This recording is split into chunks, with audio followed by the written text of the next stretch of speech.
Hi, hello, welcome, or welcome back to one of the very rare moments that the lighting is actually doing me some justice. It's amazing. I do have another empties video for you all today. I did just try to film this and it wasn't going well, so here we are. We're gonna run through some skincare and some makeups, a couple of wellness products, and hopefully I can just bust this out with not so much of a struggle with words. So I'm gonna start with some skincare, then we'll end with some makeup and wellness. I have 3 products from a brand called Lindstrom, which is a newer brand to my skincare rotation, but one that I've really been liking. So Lindstrom is an all organic, all natural skincare line based out of LA. Really, really good for sensitive skin, and I've really been liking the products, although I will give a fair warning. Very expensive. Well worth it, but very pricey. So the first little product that I have that I got from them, I ended up getting a product called the chocolate box, which has like deluxe size samples of most all of their products. So I was able to try everything and I've finished a few up. So I finished up their serum, which is called the Youth Dew. Now this has a really special enzyme in it, and I will try to remember to link that in the description box so I can give a little bit more information there about it. But this is the Youth Dew. It is a really, really concentrated serum, again with that special serum or special enzyme in it. But really, really nice serum, really good. I wish this was a little bit bigger, just like, you know, an inch or so, half an inch bigger, so that I could get a more fair go at it, if you will, so I could give a little bit more of an opinion. But I did really like the way that this felt on my skin. Left me looking like a glazed donut, left my skin looking and feeling very hydrated. So while I do really like this, I think it retails for $180 for like a 1 or 2 ounce bottle, and that at the moment is just a little out of my price point. So would love to repurchase this, but a little out of my budget at the moment. I also finished up a mud mask from the Lindstrom line. This is the Clean Dirt mud mask.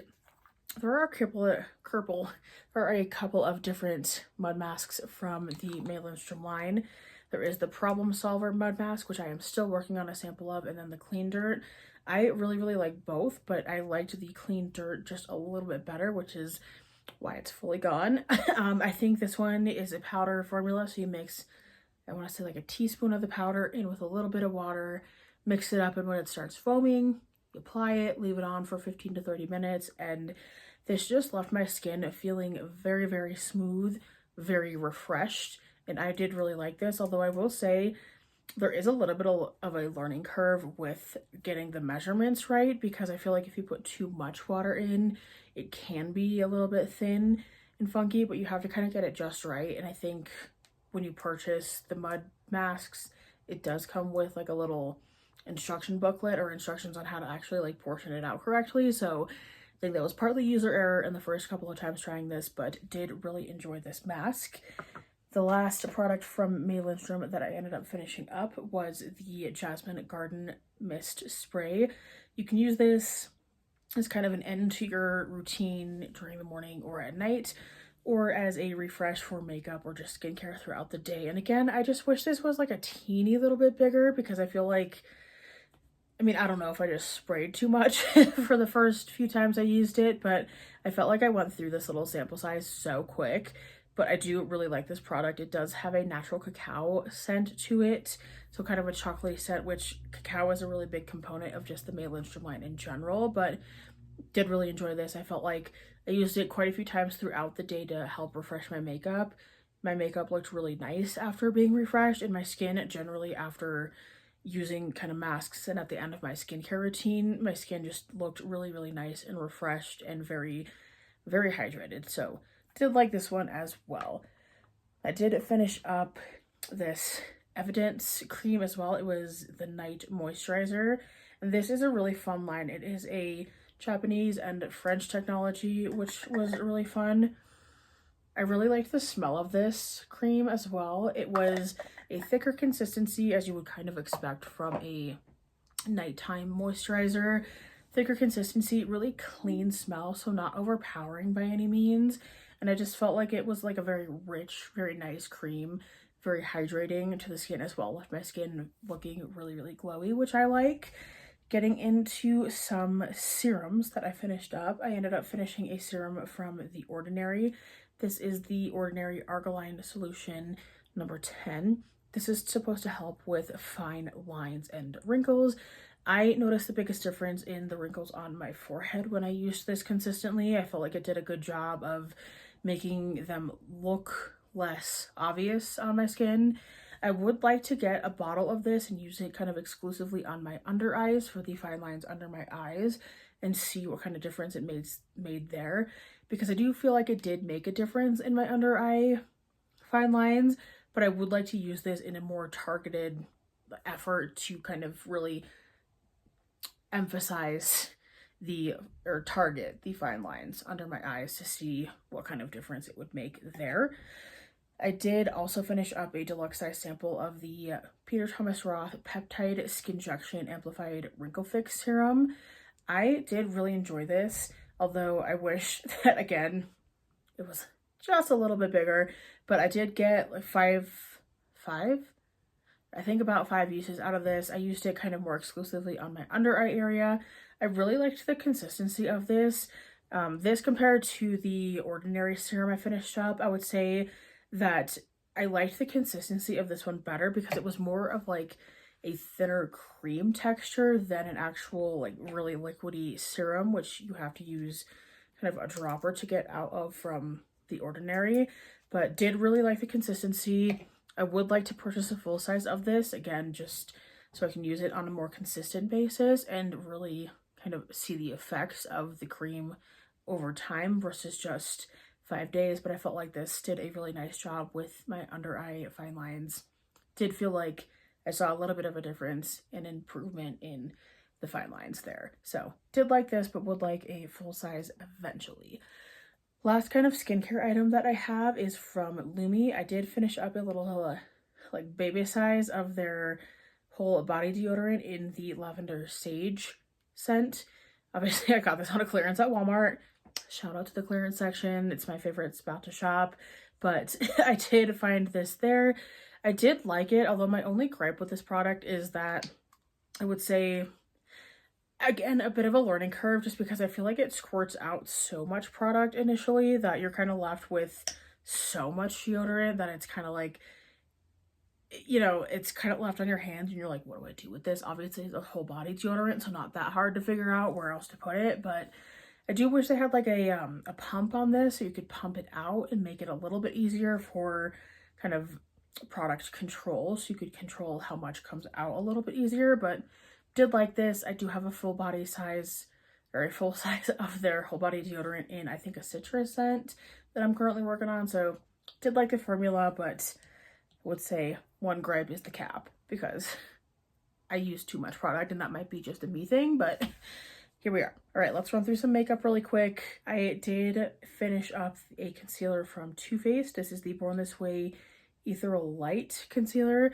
I used this primarily to carve out my brows because I did get 2 shades of this, one that was slightly lighter and one that was this shade, which is Buttercup.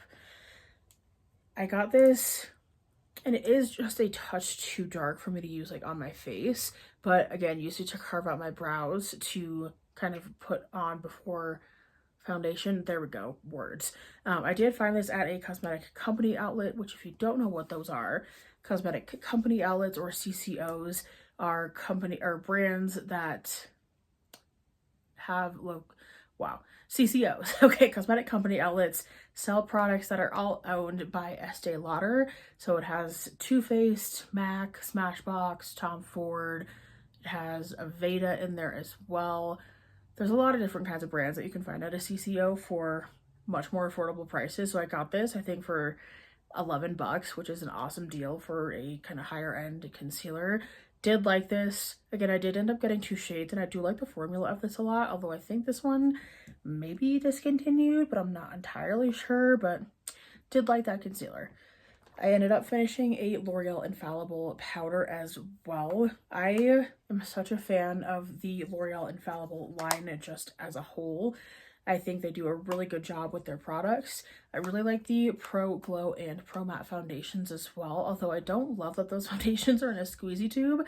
But other than that, do like this powder a lot. I do have a lot of other powders to work through before I start kind of thinking about my next pressed powder, but do like the Infallible line a lot as a whole, which you will know by this next product as well. This is the L'Oreal Infallible Brow product. This is a brow gel. I finished this one up. I really love this gel just in general, but I love the tip of this. It has kind of a rounded edge and then a flatter edge as well.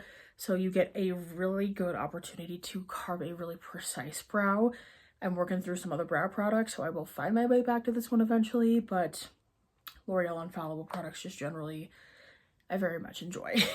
I did finish up a L'Oreal, or not a L'Oreal, an LA Color Conceal It Cover and Correct Concealer as well in their white shade. I use this to mix in with foundations. I say, as I say, L'Oreal. The L'Oreal Pro Glow and Pro Matte foundations, I use this to mix in with that, as well as the Neutrogena Healthy Skin Foundation. All very good foundations, but I find that those foundations do oxidize just a tiny bit.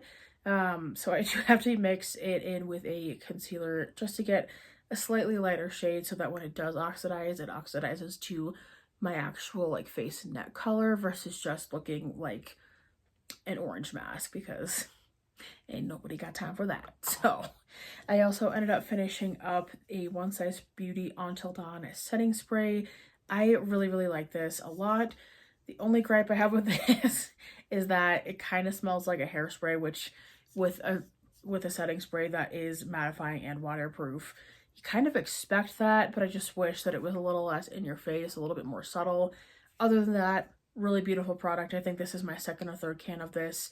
I will be repurchasing this in the summer because I think for me, I would like a kind of heavier duty setting spray for the summer months. In the winter, I am right now using the Milani Make It Last setting spray, which I go back and forth between these two quite often. Those are my kind of top two setting sprays, but again, looking into some more setting sprays because versatility, it's always a great thing. So this is a great summer setting spray for me. A little heavy for my liking in the winter, but still a fantastic product. I finished up a room spray as well. This is from a company called Mavwix Candles. I finished up the Baccarat Rouge room and linen spray. There we go. I think I did enjoy this scent, but I found it a little bit too cinnamony for me, which I know is like a weird gripe to have, especially in the fall. People love cinnamon. I do also very much enjoy cinnamon, but I think for me, I would like to try some other scents from them because this one, while really nice, and while a phenomenal scent to spray in your bathroom, by the way, just a little bit too cinnamony for my liking. But I do want to try some other products from the Mavwick Candle Company because their website looks so intriguing, truly. I have a Dr. Teal's sleep spray. This is the Calm Blend with melatonin, lavender, and chamomile. I've gone through probably 6 bottles of this at this point. I love this stuff. It is probably one of my favorite scents. And I have another lavender spray that I'm working through, so will not be purchasing one of these right away, but probably will repurchase this for as long as Dr. Teal's makes this. So definitely a recommend from my end. And then the last product I have for this video is a Mary Ruth product. This is the Liquid Morning Multivitamin in the raspberry flavor. I mixed this in with orange juice in the morning and used that to take all of my other all of my other vitamins. So I did really enjoy this, but again, interested in trying some other flavors from Mary Ruth because they've come out with some really cool new ones. Oh, okay. But I do like this product. I am working on a Centrum multivitamin in the meantime while I do some research on some other flavors, but those are all of my current empties. I feel like it's always a lot longer to get through these than I would like, but I hope you guys enjoyed. Let me know what products you guys have been finishing up in the comments, and if you have any recommendations based on what my empties were here of things I should try in the future. With that being said, I will see you guys in the next video soon. Bye.